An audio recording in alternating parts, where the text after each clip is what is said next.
Right then, it's the Eyes of the Nine for Warhammer Underworlds Nightfort, the Zinj warband, and I am unboxing them. So let's have a look at the box.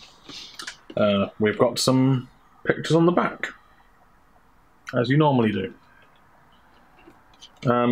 6 miniatures. They look like this here. You've probably seen them before on the internet. It's a box. Let's open it up. Get rid of that bit. That is such a nice shade of blue. That is Thousand Suns blue, if I'm not mistaken. So let's look at the sprues first, and then I will look at the cards afterwards. So, standard 2 sprues. The bases are relatively simple. This is my first impression of the bases. They look relatively simple. There, just focus on that. Okay. Quite smooth. Runic symbols on them. Swirly patterns for swirliness. So let's see, this sprue has the Brimstone Horrors, who are just one bit. Is that the front of them or the back? That's the back, that's the front. They're so cute. And looks like as well the Zangor and one of the Acolytes, I think. Yeah, Brimstone Horrors, Zangor and one of the Acolytes on this sprue. After I've done this bit, I will assemble them, put them on the turntable so that you can see them all nice, and then tell you what any tips I have for assembling them afterwards. So yes, looks like one Acolyte and the Zangor. And the other sprue has the Blue Horror, who's got his face and one leg separate. Oh, and his tongue. His tongue is also separate. I was like, there's 2 holes. There's only 1 peg. So, you know what I would actually probably suggest? It might not be doable, actually, but I was thinking of you could paint the tongue separately. That's making it easier to not get, like, whatever tongue colour is on the teeth and the beak. Lots of flame effects going on. Who else is on here? We should have the leader guy, the sorcerer guy. Or are both... No, both the Acolytes on here, so the leader must be on here. Because that's definitely an Acolyte's shield, and so is that. And this is an Acolyte, and so is that. We have Girl Acolyte and Boy Acolyte. Shields are very smooth. Good for freehanding if you are into that kind of thing. I'm not. I'm probably just going to paint a nice smooth gradient in the old Thousand Suns blue spectrum on there. They look relatively simplistic. It looks like, yeah, the heads are on the bodies. Squeeze the 2 different parts together. 3 different parts. Looks like 3 parts. So, oh yeah, this is the leader's legs and body, because he's like a bird, half bird duda. So that'll be his body. That's his back of him. This is the front over here, and his head is there's his head right there. There's his staff, of course. Yeah, makes perfect sense now. So yes, I'm liking the colour. I will let you know after the 360 videos how well they went together. Let's look at the other stuff. We have the destructions, standard destructions. Yeah, Acolytes are 3 parts each. Leaders, 3 parts. Zangor is 3 parts? 4 parts. And then The other guys, the demons. Cards. Probably the real reason why you're here, right? Where's my... Oh well, let's do it the old-fashioned way.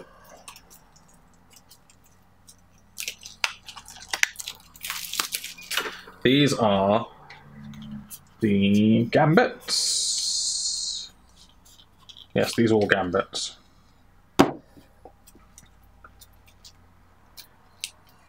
Oh, I'm not going to be able to pronounce the names of these guys. I've just seen the name of the Zangor. And this is... What's this? We've got some lore. We've got a card with some lore on. That's new. I haven't had one of those before. This is mostly objectives and the rest of the Gambits. So I'll split them up. So let's look at character cards first. I'm going to do them in a different order to the way that they appear because the leader is at the back. So I'm going to do them this way around. The leader at the front. So Vortimis the All-Seeing. Let's zoom in a bit so that you can probably read that.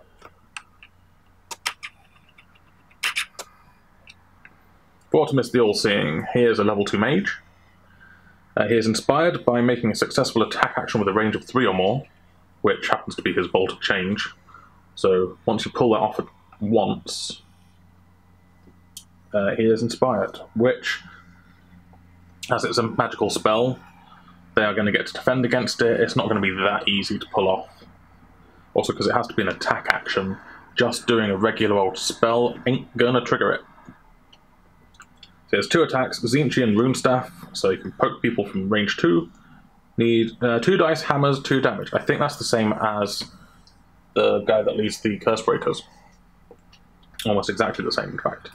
And he has the Bolt of Change, which is 3 range, Gambit, which is 2 dice, Swirlies, 1 damage. Attacks-wise, this guy is the same as Curse Breaker, by the looks of things. Action: if there is no friendly blue horror or brimstone horrors on the battlefield, place a friendly blue horror on any starting hex. So that's even ones in your opponent's side, which is good. That's actually quite useful. Because you can just go, oh hey, I have a supporting fighter over here now. And because you can't kill the blue horror, because of rules we'll get into in a moment, but I saw them online. And if blue horrors work anything like they do in the rest of fantasy, blue horrors turn into brimstone horrors, so there will still be a fighter standing on that hex unless you've got some other way to get rid of him. And you can't use reactions that let you attack the fighter that just targeted you because it'll be a different fighter. So that's because it's a different name. So there's the thing. So yeah, this is good for getting a supporting action in your next phase, but you're probably going to give up a glory as a result of it. Movement 4, 1 dodge, 4 wounds. Inspired. The Runestaff doesn't change. The Bolt of Change goes up to 2 damage, and his dodge goes up to 2. And that's it. So he gets a little bit more dodgy, and his ranged attack gets better. Yeah. Not a particularly big fighter. This guy seems to be mostly exist in order to bring blue horrors onto the battlefield. Then we've got Kacharik. This is your Zangor. Range 1, 2 hammers, 3 damage, so he's your heavy hitter. Or she. Hard to know. Inspired by a spell is successfully cast by an adjacent fighter. Given that this is your only spellcaster, you want to have these 2 stood next to each other at the start of the game. And if you can, in the first round, if you can get Bolt of Change off on the first turn, while stood next to this guy, you inspire 2 fighters with one action. So, movement 4, so fast, 1 shield, 3 wounds. Inspired, his attack doesn't change. Nope, his attack doesn't change. Apart from you can reroll 1 or more attack dice when making this attack action. So, like the Iron Jaws fella, get to reroll a dice. That's not bad. I know from experience because I play orcs mostly as my primary warband, that being able to reroll that one attack dice can turn you into an absolute murder machine. The fact that he's slightly more fragile, but he's got a lot more movement than Gerzag, I think this guy's pretty good. And also he's not your leader, so second in command with that kind of attack, pretty good. Get some offensive upgrades on this guy, should go pretty far. Get some healing potion and the vigor spell for your leader, and you should be able to keep him alive as well. So yeah, pretty good. Try and get this guy inspired as early as you possibly can. But you can only do it if he stood next to your leader. Blue Horror, so this is the guy replaced with the other action. When this fighter would be taken out of action, instead, replace this fighter's miniature with the Brimstone Horror's miniature. It is not driven back, it is considered to be the same fighter and keeps any upgrades. This means you can attack it back. If it is considered to be the same fighter, then this means that anything where you attack a fighter and succeed and then you can attack again, for example, will allow you to attack the Brimstone Horrors that just spawned, so you can potentially take them out in one round. Remove all tokens from this fighter, including wound tokens, and flip this fighter card over. Do not place this fighter during startup. Setup, this fighter cannot be given attack action upgrades and cannot be inspired. Their attack is range 3, so they're a ranged fighter, so putting them next to someone for getting a supporting attack, probably not the best idea. Best plan, stick him in your opponent's backfield so they have to move out of position to go and deal with him, otherwise he's just going to poke you from range or go and stand on one of your objectives in your half of the board. So range 3, needing swords, 3 dice, 1 damage. It's not particularly impressive attack, but it is an attack rather than a spell.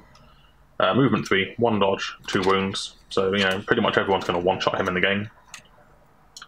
And the Brimstone Horrors. Magical Flames. After the first time this fighter makes this attack action in a phase, make another attack action with this fighter. So you get to attack twice, but only the first time you attack in a phase. So, yeah, you can't attack more than twice, but you still get to attack twice with Magical Flames, which actually doubles your damage potential, but on average probably works out about the same. And then do not place this blah blah blah blah blah. Yep. So the only upgrades it can get, in fact it cannot be given upgrades at all. No, it cannot be given attack action upgrades. So you can give it defensive upgrades. And you can give it movement upgrades, for example. So you can make this guy, you know, fast, you can give it extra wounds, and it keeps all of its upgrades. So if you give it a +1 wound upgrade, and then it comes Brimstone Horrors, that's Brimstone Horrors with 2 wounds. I don't know if that's useful or not, to be honest. Otherwise, it's got the same stat line, but half the wounds of the Blue Horror. But to be honest, 2 wounds is pretty much, you know, one hit territory for pretty much everyone other than like a petitioner, right? Now we've got Navia. So Cursed Blade, range 1, 2 dice needing swords, 1 damage. And we've got Sorcerous Bolt, which isn't a spell. Range 3, 2 dice needing swords, 1 damage. So same damage as the Cursed Blade, but longer range. Quite frankly, there's no reason to use this one at all when you can use this one, right? Inspired by the fighter makes a successful attack action with a range of 3 or more. So yeah, no point using Cursed Blade when you've got Sorcerous Bolt, which does exactly the same thing, but has range 3. You can still use it on the person stood next to you. There's nothing against that in the rules. Movement 4, shields, and 2 wounds. And inspired, the Cursed Blade doesn't change, whereas the Sorcerous Bolt goes up to 3 attack dice and having cleave. That's quite nasty. So stood at the back, they are actually capable, you know, stand them at the back on some objectives, they are capable of contributing to the fight and also hurting people. Not a lot, but a bit. Mostly objective fodder though, I suspect. Turosh, same as the other one, but instead of shields has dodge. and the Cursed Blade does their Cursed Blade does 2 damage. So their range 1 attack is slightly better than their Sorcerer's Bolt, but they have dodge instead of shields. And Inspired, the Cursed Blade gets boosted. So this is your melee guy, but they have their squishier. That's the heroes. Let's look at the... well, not bothered about that. Let's look at the objectives quickly. I'm not going to go through every single one. So we have Agents of Change. Score this in the end phase if your warband successfully cast 4 or more spells in the preceding action phase. That's going to require some Gambits to pull off. Bind the City. Score this in an end phase if you hold 3 or more objectives. Meh. It's Supremacy, right? By a different name. So 2 Supremacies. Not bad. Score this in an end phase if either Navia or Tuash from your warband is on the battlefield and the other is out of action. Score this in an end phase if there's at least 1 friendly fighter in each of the following: your territory, enemy territory, and no one's territory. There's another universal card that does the same thing. Score this in an end phase if the same friendly fighter has held the same objective at the end of 2 consecutive action phases. So, yeah, that's, again, another universal card that has now a duplicate in the Zinj deck. Score this immediately if your warband successfully casts 2 or more spells in this phase. Again, you're going to need some spell cards in your deck to pull that off. Score this in an end phase if you caused 4 more damage with spells in the preceding action phase. Again, you're going to need some spell cards to pull this off. I really hope there are lots and lots of really nice damaging spells in the Gambits section. Score this immediately the second or subsequent time you use Vortimiss's action to summon a blue horror. So, summon 2 blue horrors, get a glory. That's not going to offset the fact that you gave up a glory by having your blue horror killed, so... don't know, it's kind of consolation prize really, isn't it? Score this in an end phase if your warband took 2 or more enemy fighters out of action in the preceding action phase. Oh, this one looks interesting. Acolyte of the Cataphragms. Score this in the 3rd end phase if you have at least 1 surviving friendly fighter that has at least 1 Cataphragm tome. Choose a surviving friendly fighter, gain 1 glory point for each Cataphragm tome that fighter has. I saw one of those spoiled, and they look like they're going to be quite interesting, but also that you're going to have to stack your upgrades deck with Cataphragm tomes in order to make that useful. Also, you can only score it in the 3rd end phase, so... Charmed Life. Score this in an end phase if you removed at least 3 wound tokens from a single fighter, and that fighter was not taken out of action in the preceding action phase. So, wait, what? Remove 3 wound tokens. You have to heal 3 in order to pull that off. So again, you're going to have some spells that remove wound tokens in order to get that done. So there's no other way to do it, like with just an action or anything. But it is a universal. I have a suspicion, and this is just a guess, that the upcoming Troggoth warband, the Troggoth will be able to regenerate hit points and wound tokens. So this card may have a lot of use for that warband in the future. Score this immediately if your warband takes an enemy fighter out of action with an attack action with a damage characteristic of 1. So make your petitioners actually do something, but you still have to actually take someone out of action to do it, not just to hit them. Score this in an end phase if at least 1 surviving friendly fighter is inspired. So that's an easier to score Shining example because it's not just on your leader. Great Gains. Score this in an end phase if you gained at least 5 glory points in this round. So 5 goes up to 7. That's pretty good, actually. Because it doesn't matter what objective you scored. It's not like the ones where you have to score 3 objectives in order to be able to pull it off. So if you just score 1 objective that's worth 5, for example, or if you just killed 5 people somehow, yeah, that's pretty good, actually. I quite like that one. Score this in an end phase if at least 1 surviving friendly fighter has no other fighter within 3 hexes. Scaredy Cat Spike Claws. Probably more likely for the Fast Riders, that card. Score this in an end phase if you scored at least 4 other objective cards in this round. So for example, Great Games, probably better than this for fighty warbands. This more useful for ones that want to score lots of other objectives, but 4 objective cards in this round means you've got to have scored a couple of score immediatelys.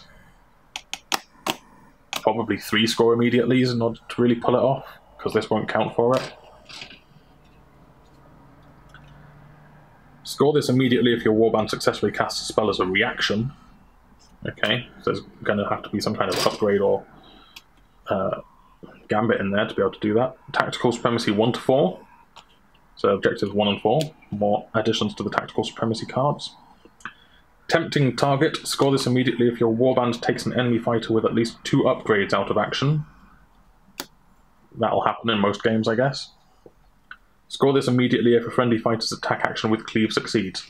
Given that you are getting this in the eyes of the 9 and only 1 attack action actually comes with cleave, and that's an attack that only does 1 damage, but I guess it only has to succeed, so you get, what's her name? Navia, inspired, pull off her range 3 spell, doesn't even matter if cleave is actually relevant, that gives you a glory for pulling off her little ranged attack. Okay, next up, Gambits. Blessings of Zinj. It's an innate lightning bolt. For the first spell your warband attempts to cast in the next activation. Okay. Not bad for a spell-based deck, which we're assuming we can probably build from the cards, but we don't know yet. Choose 2 friendly fighters that are within 3 hexes of each other, switch their positions. That's interesting, because you can use that to run someone forwards, or someone that's already moved, and then pull them forward 3 hexes again. So if you move someone in the backfield, in order to get them within 3 hexes of this guy, you can then play this and then pull them even further forwards. So that Bound by Fate seems useful as a movement ability. And you've got fast movement guys. You could even actually use this on your Blue Horror, put the Blue Horror on a starting hex in 1 phase, and then use Bound by Fate to pull someone that's within 3 hexes to where the Blue Horror is. That's actually a good card. I like that one. That's some movement shenanigans. We like movement shenanigans in Warhammer Underworlds. Deceitful Step. Choose a friendly fighter that is not adjacent to an enemy fighter and roll a magic dice. On a lightning bolt, place them on any starting hex. Otherwise, place them on any objective token. If you cannot, nothing happens. So, regardless, you get to move them to somewhere. That's another interesting card. Okay. Driven by Ambition. The first friendly fighter to make a move action, not as part of a charge action in the next activation, has +2 move. Okay, yeah. Eidetic Memory. Play this after an attack action made by a friendly Kacharik that fails. They can make another attack action. Play this during an attack action or gambit that has dealt enough damage to a friendly Brimstone Horror to take it out of action, but before removing the fighter from the battlefield, adjacent enemy fighters suffer 1 damage, as the fire goes everywhere and burns everyone alive. I like it. Turns your Brimstone Horrors into a bomb. Gambit spell, needing swirlies. If this spell is cast, scatter 3 from any lethal hex. Any fighters in any hex in the chain suffers 1 damage. That basically means that you have, if you put in this in your deck, you are going to be picking one of the boards that has got lethal hexes on it in order to be able to use it. It's also only any fighter along the chain suffers 1 damage, and scatter's not particularly accurate. It's not great. Gambit spell, needing swirls. If this spell is cast, the caster has +1 defense. The spell persists until the caster is out of action or the end of the round, whichever happens first. Not bad. You can reroll 1 attack dice for the attack roll of the first attack action made by a friendly fighter in the next activation.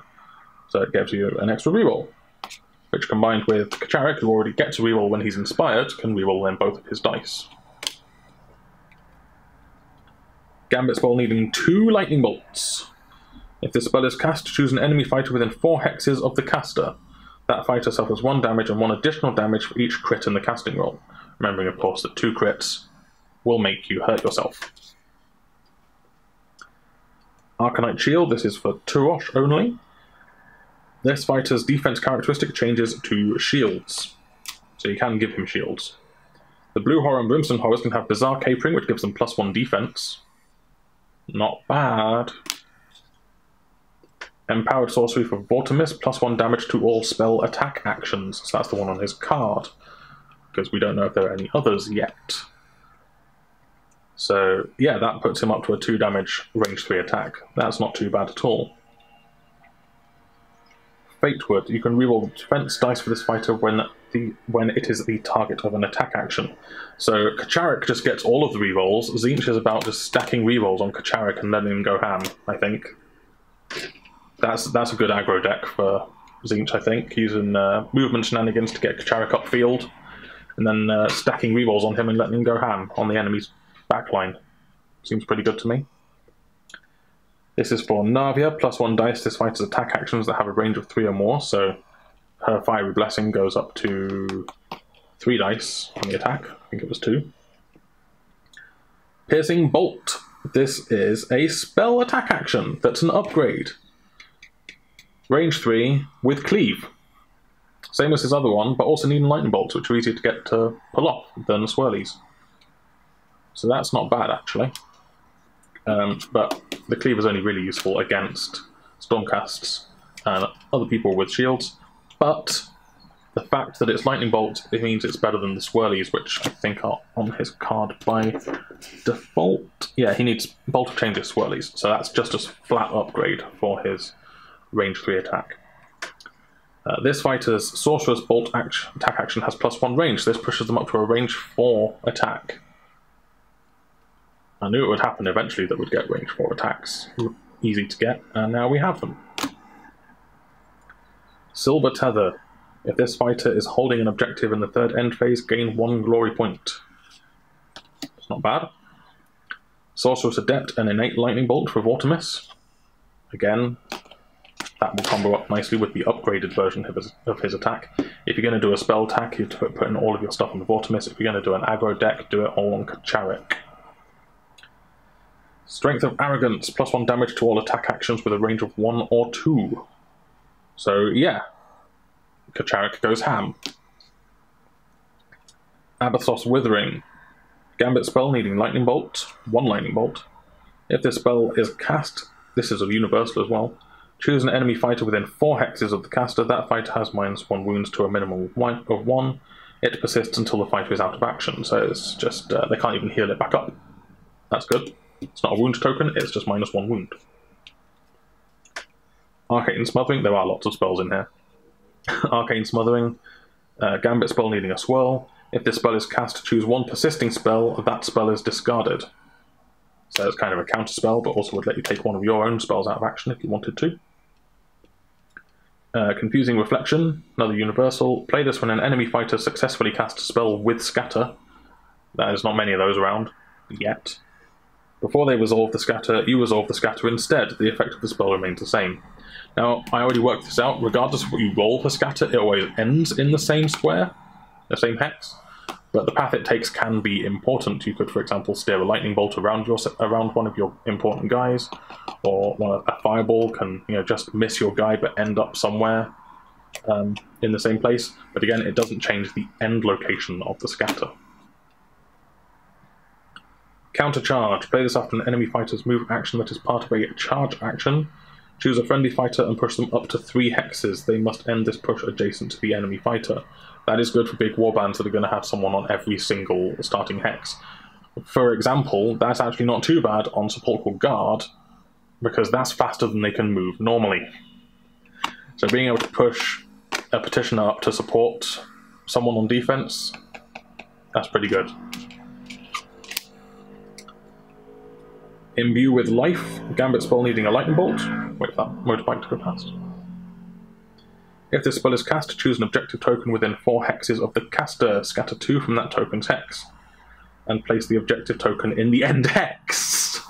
You get to make the objective walk around. That's pretty good. If the end hex is blocked, lethal, or contains an objective token, or if the chain would leave the battlefield, leave the objective token where it is. That seems like fun. Just to mess around with people. That sounds like something the goblins would quite enjoy. because, you know, play goblins to troll people. Irresistible prize. Choose an objective token. Push all fighters that are within 2 hexes of that token up to 1 hex, so that they are standing on or closer to that token in an order you choose. If a fighter cannot be pushed in this way, do not push them. So everyone goes, it's mine, and tries to stand on it. But yeah, that's interesting. It's up to 1 hex, so you can choose not to push someone if you want to. Power Surge. Play this during an attempt to cast a spell after the dice are rolled but before the spell is resolved, or fails. If at least 1 crit was rolled in the casting roll, add 1 crit to the casting roll, which means you are guaranteed to damage yourself, but there is another spell in here that does extra damage for more crits you do, so combos with that. Sorcerer's Insight. Gambit spell needing 2 swirls. If the spell is cast, choose 1 ploy from your power discard pile and add it to your hand. Go fishing. Only spellcasters can do it at the moment. Soul Rain. It's a Gambit spell that needs a swirl and is a reaction. Cast this spell after an attack action or Gambit that takes an enemy fighter out of action. If this spell is cast, remove up to 1 wound token from the caster's fighter card. Now this is important because even if you overkill someone, you place all of the wound tokens on them. So say someone's only got 2 wounds, and you do an attack that does 4, this ain't going to save their life. This is only going to save their life if it did exactly as many wounds as they have left. So be aware, that's a kind of a gotcha. This can only save someone if it didn't overkill them, and you're probably overkilling a bunch of people. It ain't, you know, someone that's got 2 wounds is probably getting overkilled by at least 1 wound, and you know, getting up to 3 damage is kind of important. So yeah, just be aware, Soul Drain, probably not that impressive in reality. Gambit spell needing a swirl. If this spell is cast, choose an enemy fighter holding objective, they suffer 1 damage. Yeah, okay. Arcane Familiar, restricted to mages. Each time this fighter attempts to cast a spell, after the casting roll you can change one of the symbols rolled to a lightning bolt. Again, quite useful in a spell-based deck where you're going to be wanting to get a Vortimis, just cast lots of spells and you don't really care if you actually kill anyone. Binding Shard. Fighters adjacent to this fighter cannot be pushed or driven back. Okay, yep. Gallant Courage. When this fighter is the target of an attack action, they cannot be driven back if there are any successes in their defense roll. So your successes essentially count as critical successes there, but yeah, any successes. I wonder if Cleave counts as that. I don't know. Nullstone Hammer, it's range 1, 2 dice needing hammers, doing 2 damage with knockback 1, and you can reroll 1 dice in the attack roll if the target is a wizard. Potion of Clarity, restricted to wizards.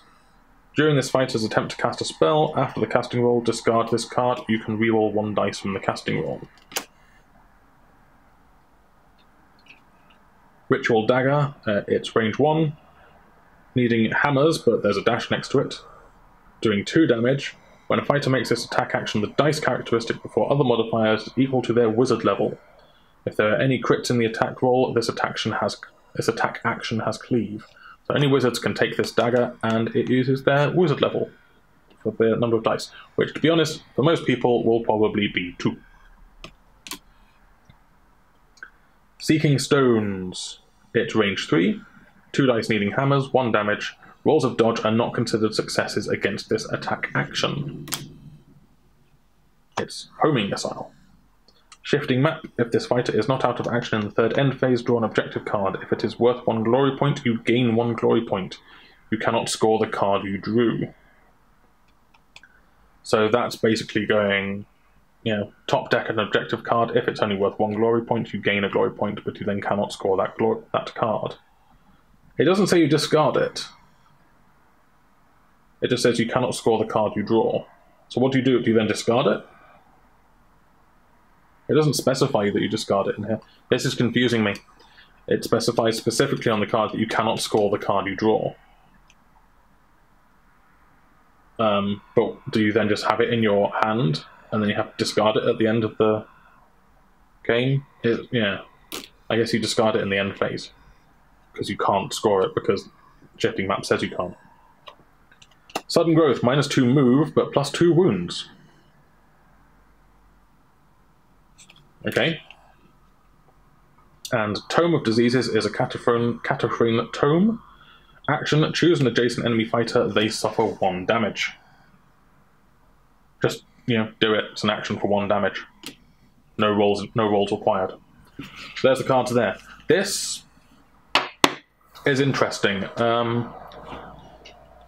I think aggro Kacharic based deck, using the blue horrors to get him in position, could be quite viable.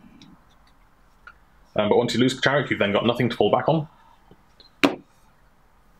And a spellcasting Vortimus deck depends probably on other spells that are going to be in other packs in order to really make it work. But there's a lot of good cards in here for spellcasters. If you want to play the Curse Breakers, then I suggest getting Eyes of the Nine. There's some really good spell upgrade cards in here that will make your Curse Breakers really nasty at casting spells. These guys themselves, I think Kacharic would be quite a good fighter. And it will be interesting to try and base a deck around making him go and biff everyone up in their end zone. With his ability to reroll a dice, an attack dice when inspired, you can buff this up to 3 dice, and there are ploys to give him more rerolls. You can buff his defense up, and you can use some blue horror-based movement shenanigans to move him into position, / also give him a supporting fighter where any way you want. So yeah, I think Kacharic and the combo with the blue horror are going to be pretty powerful, but again, not played anything with it. This is just first impressions, and I am not a tournament player for Shadespire, so you know,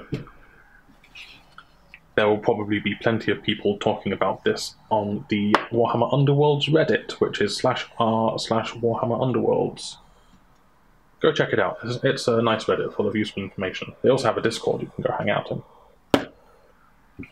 So there we go. I'm going to do the 360 videos now of these guys once I've assembled them. And you will be seeing those in a moment now. Okay, these guys went together really, really easily. That's pretty much it. They look gorgeous. The models are really, really nice for this set. And yeah, they went together super, super easily. I barely had to trim any of the little tabs off in order to be able to fit them into their other sockets, so they're all nice and flush. No gap filling really required. All of the mold lines were nicely hidden.